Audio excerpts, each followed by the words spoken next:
कब, कैसे और क्यों रचा गया मृत्यु को टालने वाला मंत्र? महामृत्युंजय मंत्र में ऐसा क्या खास है कि सदियों बाद आज भी उसका उच्चारण करने से असमय मृत्यु टल जाती है? चलिए आज आपको सुनाते हैं महामृत्युंजय मंत्र के जन्म की महागाथा। मित्रों, वैसे तो शास्त्रों में भगवान शिव को प्रसन्न करने के लिए कई चमत्कारिक मंत्र बताए गए हैं, लेकिन इन्हीं में से एक महामृत्युंजय मंत्र को बड़ा ही शक्तिशाली माना गया है। कहा जाता है कि अगर कोई व्यक्ति भय मुक्त, रोग मुक्त जीवन चाहता है तो उसे महामृत्युंजय मंत्र का जाप करना चाहिए। यह मंत्र इतना प्रभावशाली होता है कि इसके जाप मात्र से ही बड़े से बड़ा रोग खत्म हो जाता है। साथ ही नियमित इस मंत्र का जाप करने से अकाल मृत्यु का भय खत्म हो जाता है, क्योंकि मंत्र का जाप करने वाले व्यक्ति को यमराज जल्दी कोई कष्ट नहीं देते। तो चलिए मंत्र की महिमा जान लेने के बाद जान लेते हैं महामृत्युंजय मंत्र का जन्म कब और किन परिस्थितियों में हुआ और इसकी रचना करने वाला कौन सा महापुरुष था। आइए जानते हैं। पौराणिक कथा के अनुसार प्राचीन समय की बात है। मृकंडु नाम के एक ऋषि थे जिनकी कोई संतान नहीं थी। उन्होंने संतान प्राप्ति के लिए लंबे समय तक भगवान शिव की कठोर तपस्या की। अपने भक्त की तपस्या से प्रसन्न होकर शिव जी ने ऋषि मृकंडु को उनकी इच्छानुसार संतान प्राप्त होने का वरदान दिया। इसके कुछ समय पश्चात ऋषि मृकंडु को पुत्र रत्न की प्राप्ति हुई, जो बेहद तेजस्वी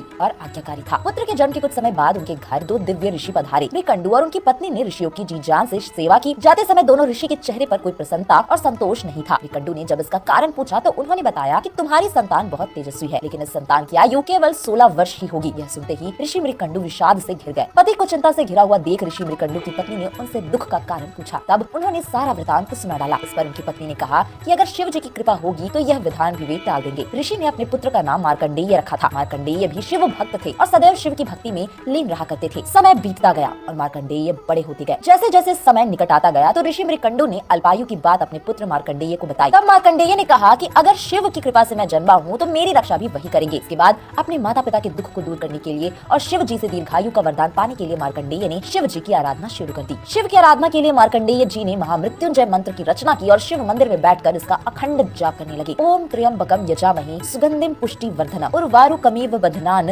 मृत्योर्मुक्षीय मारमृतात्। इसके बाद जब मार्कंडेय जी की आयु पूर्ण हो गई तब उनके प्राण लेने के लिए यमदूत आए, लेकिन उस समय मार्कंडेय शिव जी की तपस्या में लीन थे। ये देखकर यमदूत वापस यमराज के पास गए और उन्हें पूरी बात बताई। तब मार्कंडेय के प्राण हरने के लिए यमराज स्वयं आए। जैसे ही उन्होंने मार्कंडेय के प्राण लेने के लिए अपना पाश उन पर डाला, बालक मार्कंडेय शिवलिंग से लिपट गए और पाश गलती से शिवलिंग पर जा गिरा। यमराज की इस आक्रामकता पर महादेव अत्यंत क्रोधित हो गए और अपने भक्त की रक्षा के लिए यमराज के समक्ष प्रकट हो गए। तब यमदेव ने विधि के नियम की याद दिलाई, लेकिन शिव जी ने मार्कंडेय को दीर्घायु का वरदान देकर विधान ही बदल दिया। इस तरह से मार्कंडेय ने भगवान शिव की भक्ति में लीन रहते हुए महामृत्युंजय मंत्र की रचना की और भगवान शिव ने यमराज से उनके प्राणों की रक्षा की। दोस्तों, यही कारण है कि महामृत्युंजय मंत्र को मृत्यु टालने वाला मंत्र कहा जाता है। मित्रों, ये थी मृत्यु को टालने वाले महामृत्युंजय मंत्र की महागाथा। इस वीडियो में फिलहाल इतना ही। मिलते हैं अगले वीडियो में एक नई कहानी के साथ।